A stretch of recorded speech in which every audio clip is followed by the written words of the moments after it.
I want us to kind of expand our awareness by looking at these two energies and these two archetypes as two different things. So you'll again learn more of this in the training, but in essence, feminine energy or femininity is all about love, life force. It's about being, it's about feeling, it's about movement, flow, emotions. It's about receiving, expressing, creating, and nurturing. So your typical sort of gender archetype will be like a woman or a mother, but again, it's not gendered, it's just more visual or visible if you imagine it that way. Now, the masculine energy or masculinity, again, it's not negative, it's just the paradox, the opposite, the duality of the feminine, which is all to do with decision making, support, structure, problem solving, logic, consciousness. It's about ideas, being grounded. It's about giving, pursuing. It's about purpose, mission, freedom. So as you can see, the masculine energy is very, very much so action oriented and outcome oriented.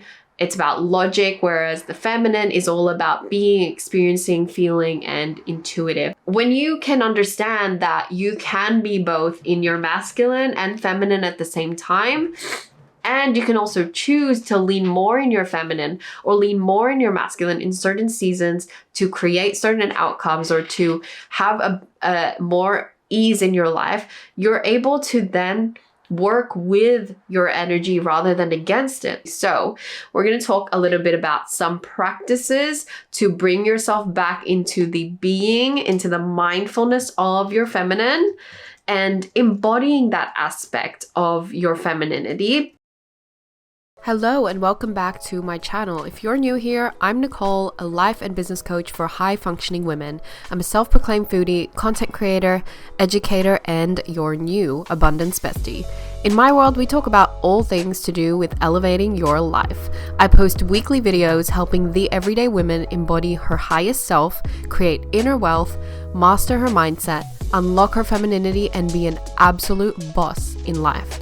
I create resources, trainings, and host experiences online and in person in order to help you reconnect to your true self. Not the one you think you need to be, but the you that you were born to be. So you can reclaim your power and amplify your voice to lead, love, and create as a woman. If you like my vibe and you want a little bit more abundance in your life, hit subscribe to be notified whenever I drop a new episode. And be sure to check out the free resources in the description below. And so yoga is a really, really powerful practice. And I'd heard so much about it and I had never kind of dove into the space because I just found it really intimidating, but I allowed myself to do so. And I attended a class, I did it solo, and I absolutely loved it. I loved the mindset and the initiative around yoga as a practice. I love that it's about being with your own body and not perfecting or not forcing a certain form or not trying to attain a certain level or competing. It was really just about being with yourself and learning how to be more mindful with your own body, how to feel your sensations in your body and how to work with your own breath and to become more present with a simple moment at any given time. And so for me, yoga was one of the practices that I started integrating. And I'm going to talk a little bit more about that in a second as I talk about 2 of the practices out of the 10 that I will be including in the free guide that I'm going to give you guys at the end of this podcast. But yoga was such a powerful release for me, and ever since I started opening up myself to more feminine outputs in my life and in my routine. I've also found that I'm more open to things like just having a half day on my own to do absolutely nothing or to not have anything on the agenda and to just let creative ideas come as they may. I also have been open to doing things like just painting or sitting at the park or reading for no educational purpose, but just to be entertained, or watching a movie just to be entertained, not so much to be inspired or to kind of tick the box of having to do a social activity or to be up with the times. Like, I think sometimes even those entertainment practices or entertainment outputs that we do, like hanging out with friends or meeting up with our partners, date nights, sometimes these things can become very outcome oriented, like we're just checking it off the list, versus very mindful, present opportunities where we can receive as well. I think one of the things for me as well is like hanging out with friends. And sometimes I would kind of go, well, I haven't hung out with friends in a while, so let me arrange something or let me meet up with them.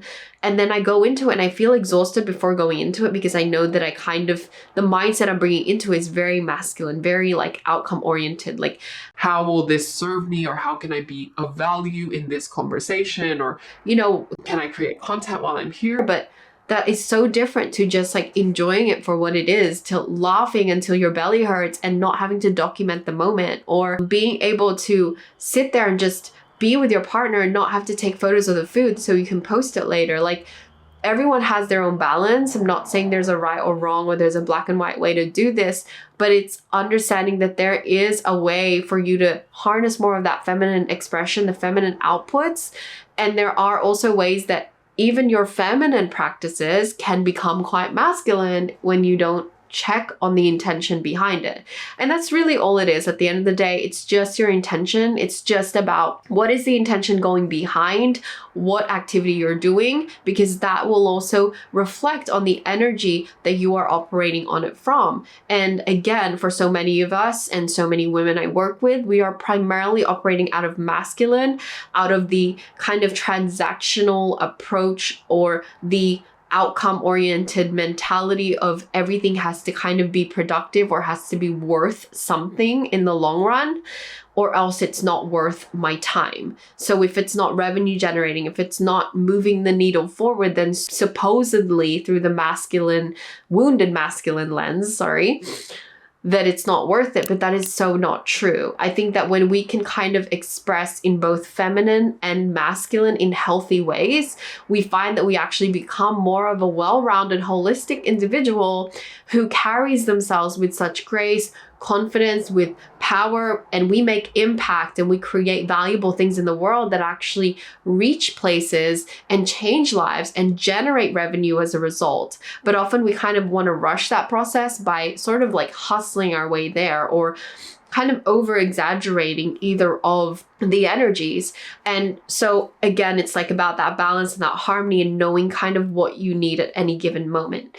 Let's say I were to go into a powerlifting competition training prep process. Let's say that process takes about 3 months to properly prepare for. At best, it might take up to 6 months if I'm really slow and intentional and purposeful with it. That would mean that I might, in that space of my life, the powerlifting space or the nutrition space, I might harness more of that masculine energy. However, it doesn't have to mean that I need to be masculine in every area of my life. It doesn't mean that for that whole 6 months, I also need to be go getter energy in my business.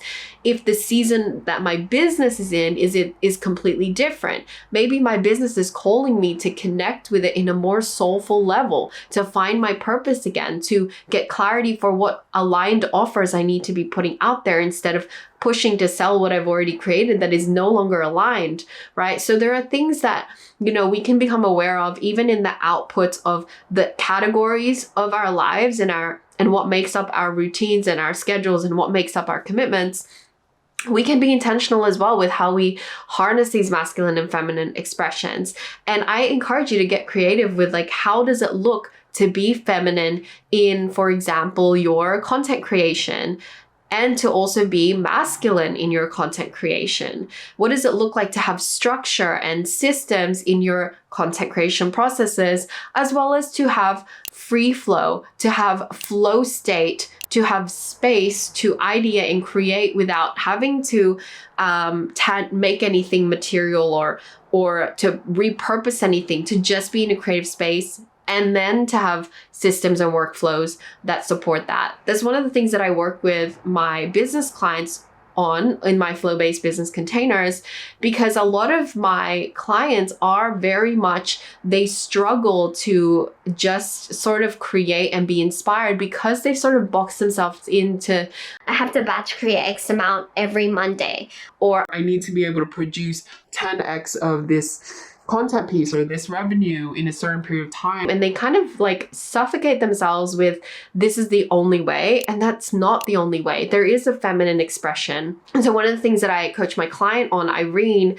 was being able to create a content workflow that supported her being in flow state. And what we found was that she was in most flow state and most kind of inspiration when she was delivering the service that she was offering. And what I suggested and what we coached through was creating a system around, well, after she does her sort of like delivery of her service, when she's at peak inspiration, to actually dedicate an extra 10 minutes or 30 minutes just sitting by herself with her journal and like dumping all the thoughts.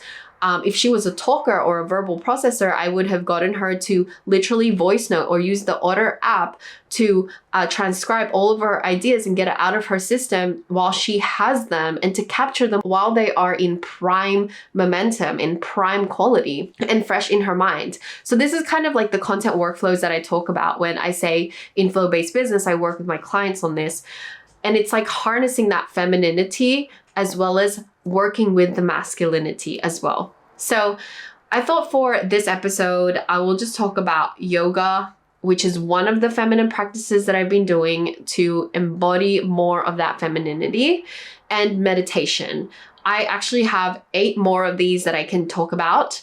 I will spare you the extra 2 hours if I were to talk about it on this episode and just give it to you in a downloadable guide. So you can check out the details to that in the episode description and download it for free. However, I did get a request for these practices. I got a message from a few of you when I shared on my Instagram stories about how I have been incorporating more of those feminine practices and how they actually serve me, how they actually work to bring you out of the masculine and into feminine energies. And so I thought I'd share about yoga and meditation, which are the 2 most common ones, as well as 2 that are very applicable and doable for you to do today or from this moment onward. And then you can check out the rest in the guide as well. Okay. So the first mindful or present intuitive practice that I've been doing to embody more of that feminine energy is yoga. And you guys already know that I've been on that yoga journey recently. And yoga, in essence, is just about engaging in gentle and flowing movements so that you can connect your mind and body. And the premise of yoga, the whole intention is all about presence. It's all about mindfulness. And that's what I love about it, because in yoga, there is no such thing as perfect, or there's no such thing as competition. It's just about being with yourself. In its origins, the word yoga actually comes from the Sanskrit word union, or to yoke, and it simply represents the idea of being together or uniting those aspects of yourself, like your mind, body, and spirit, in order to achieve that sense of harmony, that balance and self-awareness and that peace internally. And the more that you practice yoga, the more you'll find that there aren't just mental and emotional benefits, there are extremely positive physical health benefits and holistic wellness benefits. It affects you in so many ways that research is just pumping it out, that yoga is truly something that is a new way of approaching wellness and holistic well-being. And I don't think that the Western world values it enough. And in fact, it's kind of got this negative stigma, maybe not negative, but it just got a stigma to it where, you know, yogis are kind of like weird, or yoga is sort of that practice that you kind of revert to when you've lost the plot. And that's not true. It's not the case. Yoga is so healing. It's so practical. It's so relevant to addressing all the issues that we go to for prescription meds and we go to the gym for physical goals. Like, yoga helps you accomplish so much more. And I encourage you to check it out. The beautiful thing about yoga is that it takes you into that present moment, into like your breath, into where your body is in space and time, and feeling those sensations that you otherwise wouldn't feel when you're out there in the world. And it's because you're moving at such a fast pace, you're thinking at such a fast pace, you're breathing so fast that you don't really get to be with your own body. And that is all you ever really get, your own body in the present moment and your own breath grounding you in that moment. So I believe that it's a beautiful practice. And the more that I really explore it and sort of allow myself to delve into different forms of yoga, the more that I understand just how amazing it is. And I get to experience it for myself, that there is no right or wrong, and you're taught not to judge yourself or to resist. You're just kind of like an observer in the moment of your yoga practice. And I think that's what's so powerful about it, because again, we live in a world that kind of teaches you to measure yourself up against certain standards, and it conditions you to believe that you are not enough unless, and it provides you this entire list of prerequisites for what you need to be and who you need to act as and what you need to achieve in order to be enough. But yoga is that way of just being present with who you are in that moment in the room and allowing yourself to exist beautifully in that moment. And so anytime that I'm honestly just feeling a little bit overwhelmed or stressed, I've gotten myself a yoga mat and I literally just do yoga at home. If not yoga, I just roll out the mat and kind of just like do some stretches and just practice breathing and focusing on my breathing and making sure it's slow. One of my favorite quotes that I've ever heard is that how you breathe is how you do anything. And this quote literally changed my life, because it's so true. So many of us are breathing like, but in yoga, it's actually proven that some monks who have been practicing, monks or yogis who've been practicing, can breathe literally only 7 to 8 times in a minute versus the 15 to 20 times that we all breathe in a minute. And that's how beautiful it is, because it's teaching your parasympathetic nervous system. Is that what it's called? Parasympathetic system. Yeah. How to not worry. It's teaching your literal body how to relax and let go and surrender, and to not feel like you're in a constant state of emergency or survival. And yet so many of us are in a constant state of emergency and survival, because we're so deeply operating in not just masculine, but in wounded masculine, feeling like everything is an emergency, feeling like we have to micromanage everything or else. And that's the opposite of what we often need as women, which is to tap into the feminine, the healthy feminine expression of being, allowing, trusting that we're taken care of, creating from abundance, and not feeling like we have to kind of be in survival and protective mode. Yeah. So the second practice is meditation. Meditation is practicing mindfulness in order to create inner peace and awareness. Meditation is about bringing yourself fully into the present, and it's choosing to consciously appreciate the magic of now. It's bringing your focus from everything out there to in here and what's in front of you here and now. And when you are mindful, and when you are able to focus on the mindfulness of this moment, what happens is everyday moments, everyday experiences become amazing, empowering, remarkable experiences that are worth treasuring. They are what make life beautiful. And there's an amazing quote by a person named Sekyong Mipham, who says, "The body benefits from movement, but the mind benefits from stillness." The body benefits from movement, but the mind benefits from stillness. And I find that meditation allows us to experience those benefits because we are not identifying with our minds. In meditation, you're basically disidentifying from everything that you think you are or have to be, or you project out into the world, and you just become an observer. And as the Zen master or Zen masters will tell you, meditation kind of takes you into another world, because it reveals to you a new perspective, a new outlook of yourself and of life. And it's that conversation between your outer life and your inner life that you get to kind of have when you're in that meditative state. Because what meditation does is you sort of slow down enough to see the bigger picture. You sort of slow down enough to become that detached observer of your life, instead of becoming obsessed with and identifying with everything that happens to you or is happening in your life right now. Meditation is such a powerful practice because it not only allows you to kind of have that slowness like I talked about, but it's that focus, attention, that presence, these incredible and like deeply valuable qualities that are needed in modern day life, where we're also distracted. We're also the opposite of present. We're so fidgety and obsessed with a billion things at the one time, instead of able to really appreciate things in the here and now. And just like yoga, it activates the parasympathetic nervous system, which controls your rest, your digestion, slows down your heart rate and blood pressure.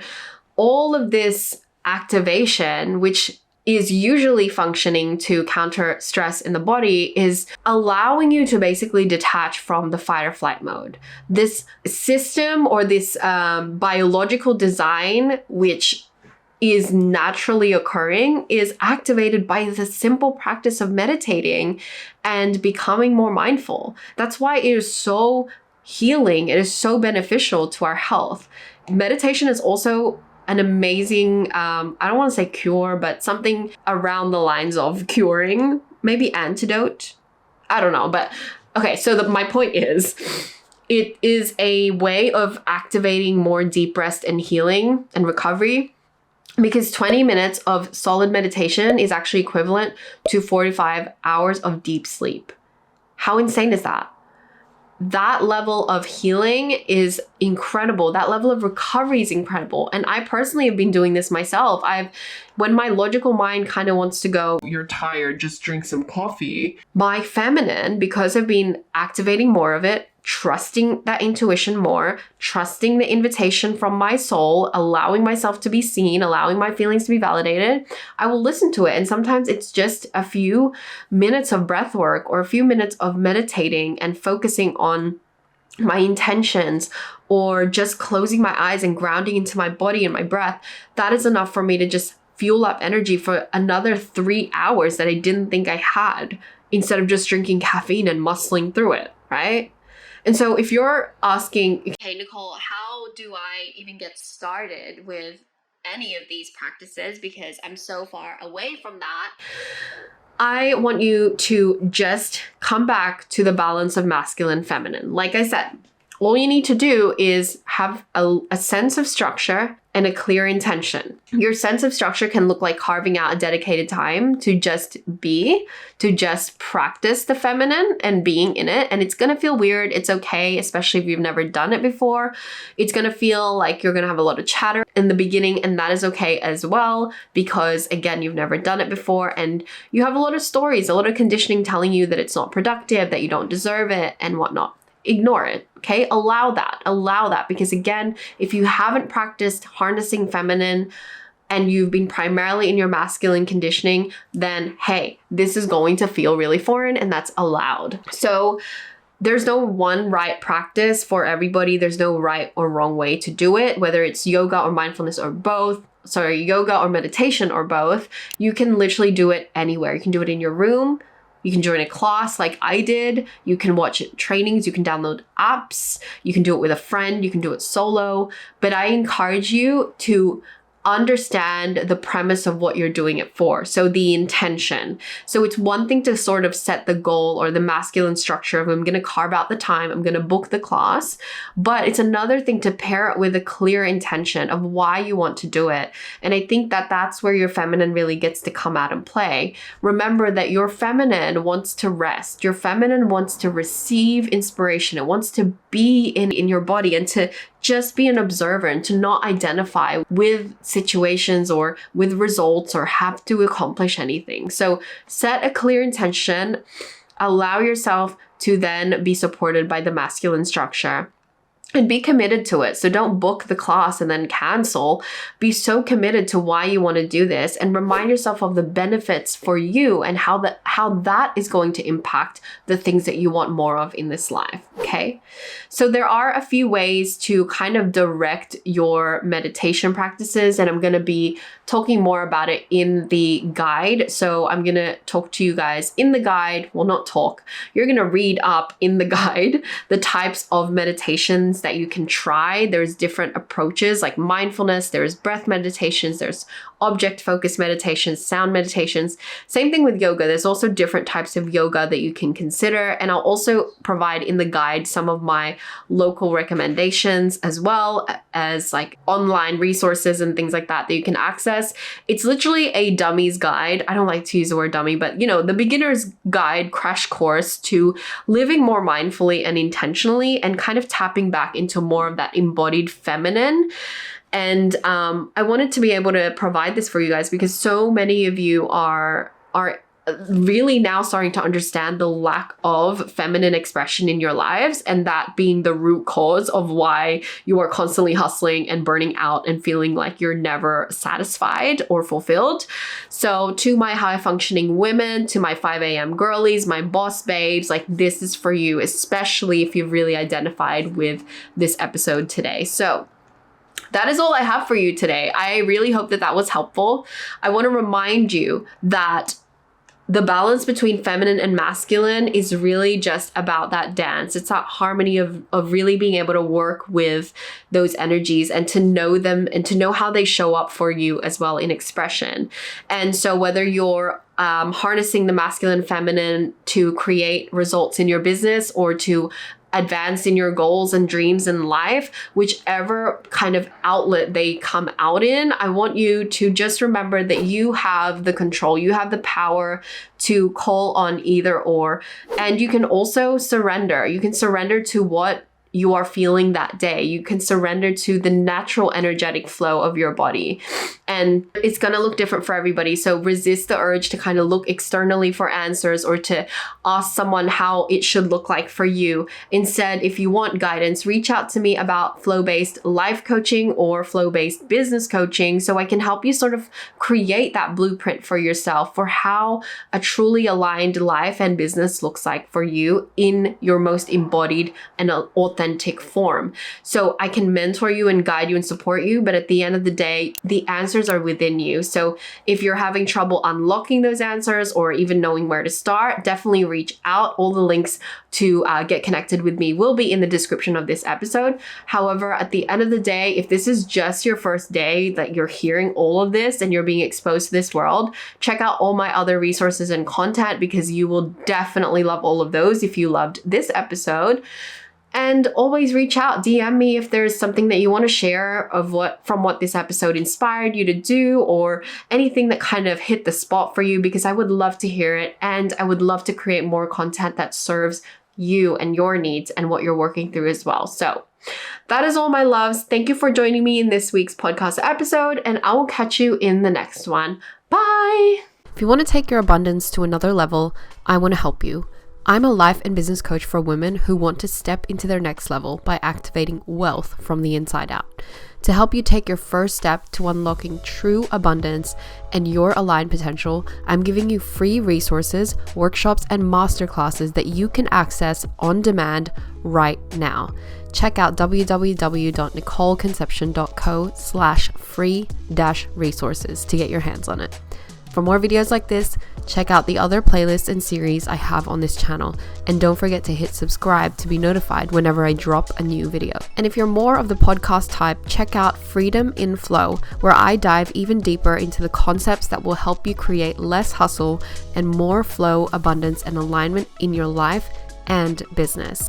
Now, if you're a reader, you'll want to subscribe to my email list for unfiltered, honest, and most importantly, applicable life upgrades.